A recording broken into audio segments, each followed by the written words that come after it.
America में काम करने का सपना देखने वाले लाखों भारतीयों के लिए इस वक्त सबसे बड़ी समस्या सिर्फ वीजा मिलना नहीं बल्कि नियमों में लगातार हो रहे बदलाव हैं।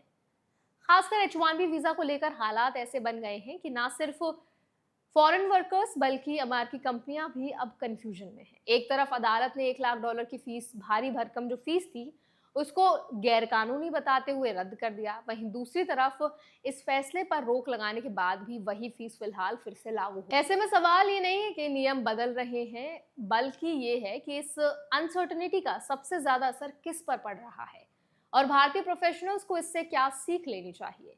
तो आज हम इसी पूरे मामले को आसान सी भाषा में समझने वाले हैं, जानेंगे कि नया नियम कहता क्या है, कंपनियां क्यों परेशान हैं और भारतीयों के लिए इसका क्या मतलब निकलता है। तो चलिए फिर जल्दी से वीडियो को शुरू करते हैं। हाय, मेरा नाम है वर्षा दुबे और आप मुझे देख रहे हैं एनबीटी टेक एड पर।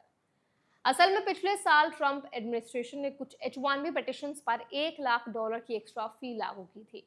सरकार का तर्क था कि इससे अमेरिकी नौकरियों की सुरक्षा होगी और विदेशी भर्ती पर कंट्रोल रखा जा सकेगा। लेकिन कई स्टेट्स और ऑर्गेनाइजेशंस ने इस फैसले को अदालत में चुनौती दी। अदालत ने माना कि इतनी बड़ी रकम सिर्फ एक प्रशासनिक फी नहीं बल्कि एक तरह का टैक्स है और ऐसा टैक्स लगाने का अधिकार सीधे प्रशासन के पास नहीं है। इसी वजह से अदालत ने इस नीति को रद्द कर दिया था। लेकिन कहानी यही खत्म नहीं हुई।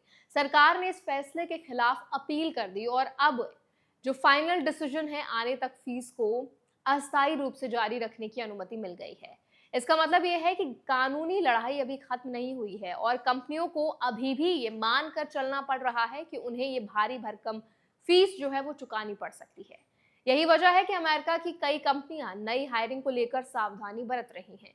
Tech sector, engineering, data science, AI और कई स्पेशलाइज्ड एरियाज में पहले से ही स्किल गैप की बात की जाती है।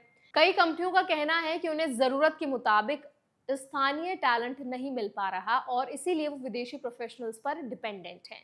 लेकिन जब भर्ती की लागत अचानक लाखों डॉलर बढ़ जाए तो हायरिंग प्लान इम्पैक्ट हो सकता है। एक भारतीय मूल के अमेरिकी बिजनेस ओनर ने भी यही चिंता जताई। उनका कहना है कि अगर इतनी बड़ी फी लंबे समय तक जारी रहती है तो कंपनियों के लिए विदेशी टैलेंट को स्पॉन्सर करना मुश्किल हो जाएगा। कुछ कंपनियां हायरिंग कम कर सकती हैं जबकि कुछ काम को दूसरे देशों में शिफ्ट करने पर भी विचार कर सकती हैं। अब बात करते हैं भारतीय प्रोफेशनल्स के नजरिए से। सबसे जरूरी बात यह समझनी होगी कि H1B स्पॉन्सर करना हमेशा कंपनी का फैसला होता है। अगर स्पॉन्सर कॉस्ट बढ़ती है तो इसका असर सीधे उम्मीदवार पर नहीं बल्कि कंपनी के हायरिंग डिसीजन पर पड़ता है। इसीलिए भारतीय उम्मीदवारों को सिर्फ वीजा प्रोसेस पर नहीं बल्कि अपने स्किल्स को मजबूत करने पर भी ध्यान देना चाहिए।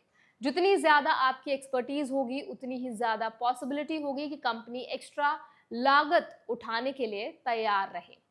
नियमों के हिसाब से अभी H1B प्रोग्राम बंद नहीं हुआ है और ना ही विदेशी प्रोफेशनल्स के लिए रास्ता खत्म हुआ है। लेकिन ये जरूर साफ हो गया है कि इमिग्रेशन पॉलिसीज पहले के कंपैरिजन में ज्यादा डायनामिक हो चुकी हैं। इसीलिए किसी एक पॉलिसी या एक फैसले के आधार पर करियर प्लानिंग करना सही स्ट्रैटेजी नहीं होगी। जो स्टूडेंट अमेरिका में पढ़ाई कर रहे हैं या फ्यूचर में वहां काम करना चाहते हैं, उनके लिए समय बैकअप प्लानिंग का भी है। केवल एक देश या एक वीजा रूट पर डिपेंडेंट रहने के बजाय करियर ऑप्शंस को डाइवर्सिफाई करना समझदारी होगी।